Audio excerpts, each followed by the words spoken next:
ஆனா ஆரம்பத்துல இத பத்தின ஒரு கிசுகிசு வந்துச்சு சார். நெறைய பத்தி பேசுனாங்க. அப்போ வந்துட்டு மாதம்பட்டி ரங்கராஜ் ஓப்பனாவே அத மறுத்ததெல்லாம் நம்ம பார்த்தோம். பெருசா வந்து அந்த செய்திலாம் பெருசா போகல. ஏங்க நான் பாட்டுக்கு என் வேலைய பார்த்துட்டு இருக்கேன்ற மாரி போச்சு. அவருடைய ஃபேன்ஸும் நெறைய பேர் கமெண்ட்ஸ்லாம் பண்ணாங்க.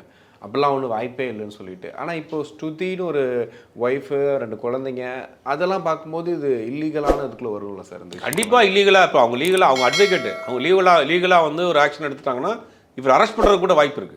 அரெஸ்ட் பண்றது கூட வாய்ப்பு இருக்கு. ஆனா என்னன்னா இப்போ இன்னொரு தகவல் என்னன்னா கடந்த ஒரு 6-7 மாசமாவே ஒரு பெரிய பிரச்சனை போயிட்டு இருக்கு அவங்களுக்குள்ள குடும்பத்துக்குள்ள இந்த 3 பேர் ட்ரையாங்கிள் ப்ராப்ளம். அத ஜாய் ப்ளஸ் ஸ்ருதி ரங்கராஜ் அப்படிங்கிற ஒரு ட்ரையாங்கிள் ப்ராப்ளம் கிட்டத்தட்ட ஒரு 3-4 மாசமா பெருசா சீரியஸா போயிட்டு இருக்கு அப்படின்னு ஒரு தரப்பு சொல்றாங்க. இன்னொரு தரப்பு என்ன சொல்றாங்கன்னா இவருடைய கேரக்டரே இப்படி தாங்க யாரு கூட 3 மாசம் 4 மாசத்துக்கு மேலே ட்ராவல் பண்ண மாட்டாப்ல அப்படி ஒரு ஆள் வந்து கொஞ்சம் ஜாலியான டைப் ஒரு அப்படிங்கிற மாதிரி அது இன்னொரு தரப்பு செய்திகளும் இல்ல சார் ரொம்ப காமனான ஆள் தானே சார். நெறைய ஈவென்ட்ஸ்லலாம் இந்த பூனையும் பால் குடிக்குமா